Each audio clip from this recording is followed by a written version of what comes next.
New home builders are eager to get your business right now. Have you been considering making a move? There are things you need to be aware of before you start working and talking with a new home builder. 1. Never go to a new home development without proper representation. It is possible to negotiate with new home builders. Make sure you have the right representation to negotiate key points before finalizing anything.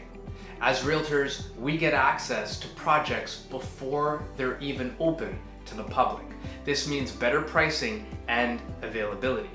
We even get better incentives. For example, assignment, extended deposit structure, cashback offers, and free upgrades are just a few to mention.